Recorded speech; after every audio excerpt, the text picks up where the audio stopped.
उत्पादक शेतकऱ्यांना निश्चित दिलासा मिळेल असं मुख्यमंत्री फडणवीसांनी म्हटलंय। दरम्यान 12 रुपये 35 पैसे किलोच्या दराने कांदा खरेदी होत नसल्याने शेतकऱ्यांनी नाराजी व्यक्त केली। कांद्यासाठी ठाकरेंच्या शिवसेनेचं उद्या आंदोलन आहे आणि त्यांनी इशारा देखील दिला।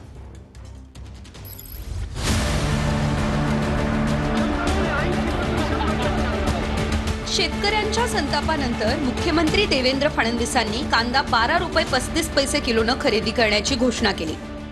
मात्र या घोषणेनंतरही शेतकऱ्यांना प्रत्यक्ष बाजारभाव 5 रुपयापासून 11 रुपयांपर्यंत मिळत असल्याच्या तक्रारी येत आहेत। नाशिकमध्येही सरकारने घोषित केलेल्या 12 रुपये 35 पैसे किलोच्या दरावर शेतकऱ्यांनी नाराजी व्यक्त करत निषेध केलाय। 12 रुपये 35 रुपये भाव दिला ना, 35 पैसे मुख्यमंत्र्यांनी घोषणा केली तरी उपयोग नाही त्याचा आम्हाला काहीच। कमीत कमी 2000 तरी भाव पाहिजे। एवढं तोट्यात गेलं शेतकऱ्यांनी काय करत, कसं जगायचं? ऊन पाणी एवढं टेम्परेचर उन्हाचं तरी आम्ही काम करतो उन्हात आणण्यामध्ये। नाही परवडत, आम्हाला नाही परवडणार, मान्य नाही आम्हाला शेतकऱ्यांना। कांद्याच्या प्रश्नावर शिवसेनेचं आंदोलन संभाजीनगर जिल्ह्याचं उद्या आहे वैजापूरला। या आंदोलनात शेकडो हजारो शेतकरी सहभागी होणार आहे। नाफेड मार्फत कांद्याची खरेदी झाली पाहिजे, कांद्याला 2000 रुपये भाव दिला पाहिजे।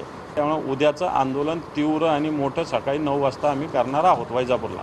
आता जी काही आंतरराष्ट्रीय परिस्थिती आहे त्यामुळे आपला कांदा बांगलादेशातही जात नाही आहे, आखाती देशातही जात नाही आहे, उत्पादन अधिक आहे, त्याला खरेदीदार कमी आहे आणि म्हणूनच कालपासनं केंद्र सरकारने इंटरव्हेन्शन सुरू केलं आहे।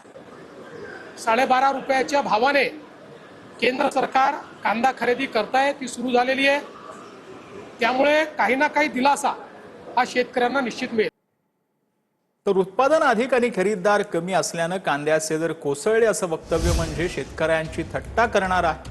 मुख्यमंत्री फडणवीसांच्या वक्तव्यावर रोहित पवारांनी टीका केली। एवढ्या संवेदनशील वक्तव्य करणं योग्य नाही असं देखील रोहित पवारांनी म्हटलं। तर रोहित पवार यांनी आपल्या ट्विटमधून आपल्या भावना ज्या त्या व्यक्त केल्यात। कांद्याचे एकरी 5 ट्रॉली होणारे उत्पादन यंदा अवकाळी पावसामुळे 2 ते 3 ट्रॉलीवर उत्पादनामध्ये घट झालेली आहे। अशा स्थितीमध्ये उत्पादन अधिक खरेदीदार कमी असल्याने दर कोसळले असं वक्तव्य शेतकऱ्यांची थट्टा करणार नाही का असा रोहित पवारांनी सवाल केलेला आहे। एवढे असंवेदनशील वक्तव्य करणं योग्य नाही। कांदा उत्पादक शेतकऱ्यांचा अंत पाहू नका, अन्यथा महागात पडेल असं रोहित पवार यांनी म्हटलं।